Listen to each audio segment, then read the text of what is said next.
Chief of air staff air chief marshal Sohail Aman نے کہا ہے کہ پاکستان کے دشمن اس کے خلاف سازشیں کر رہے ہیں لیکن وہ اپنے مضمون مقاصد میں ناکام رہیں گے۔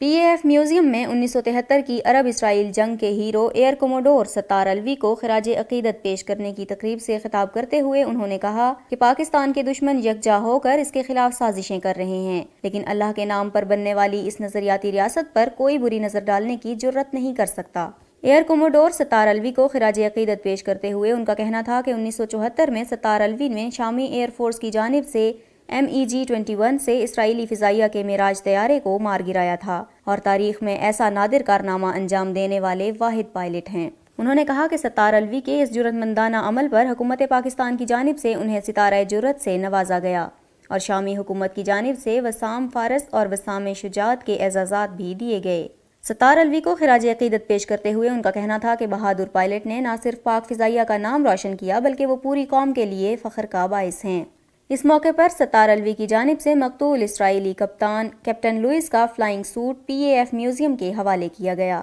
سہیل امان نے مقتول اسرائیلی پائلٹ کی فلائنگ سوٹ کو جنگی ٹرافی کہتے ہوئے اسے میوزیم کے تاریخی محفوظ شدہ سامان میں ایک قابل قدر اضافہ قرار دیا۔ اپنے خطاب میں ایئر چیف نے کہا کہ پاک فضائیہ مادر وطن کا تحفظ یقینی بنائے گی اور قوم کے ساتھ مل کر انشاءاللہ دشمن کے عزائم خاک میں ملا دے گی۔ ایئر چیف مارشل سہیل امان کا کہنا تھا کہ پاک فضائیہ ملک کے دفاع کے لیے ہر وقت تیار ہے اور اس نے ہمیشہ اپنی پیشہ ورانہ صلاحیتوں سے ملک کا دفاع کیا ہے۔ اس موقع per air chief Sohail Aman نے ریٹائرڈ گروپ کیپٹن سید مسعود اختر حسینی کے فن پاروں کی بھی تعریف کی۔ انہوں نے کہا کہ دنیا کے معروف ہواباز پینٹرز نے اپنے فن پاروں سے پاک فضائیہ کی پیشہ ورانہ مہارت کے تحفظ کے لیے اپنی کوششوں کا اظہار کیا ہے۔ انہوں نے کہا کہ سید مسعود اختر حسینی کی جانب سے پاک فضائیہ کی پیش کردہ تاریخ آئندہ نسلوں کے لیے حوصلہ افزائی کا باعث بنے گی۔ پاک فضائیہ کے بین الاقوامی سطح پر ہوابازی کے مصور کی جانب سے 300 سے زائد بنائے گئے فن پاروں کی نمائش کا انعقاد کیا گیا جسے 23 جنوری سے عوام کے لیے کھول دیا جائے گا۔ اس موقع پر تقریب سے خطاب کرتے ہوئے مہمان خصوصی گورنر سندھ محمد زبیر نے کہا کہ قوم کو تاریخ اور ہمارے قومی ہیرو کی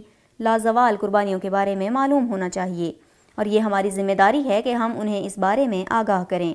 انہوں نے کہا کہ 1967 اور 1973 میں عرب اسرائیل جنگ میں پاک فضائیہ نے بہادری سے حصہ لیا اور یہ ہمارے لیے باعث فخر ہے کہ ایئر کوموڈور ستار الوی نے بہادری کے ساتھ لڑتے ہوئے اسرائیلی فضائیہ کے جہاز کو مار گرایا۔ انہوں نے پاکستان کی عظیم تاریخ کا حصہ بننے پر سید مسعود اختر حسینی کے لیے نیک خواہشات کا اظہار کیا اور کہا کہ انہوں نے نہ صرف پاک فضائیہ بلکہ پورے ملک اور آئندہ نسلوں کے لیے خدمات سر انجام دی ہیں اور ان کی مصوری کے ذریعے ہم تاریخ کو بہتر انداز میں دیکھ سکتے ہیں۔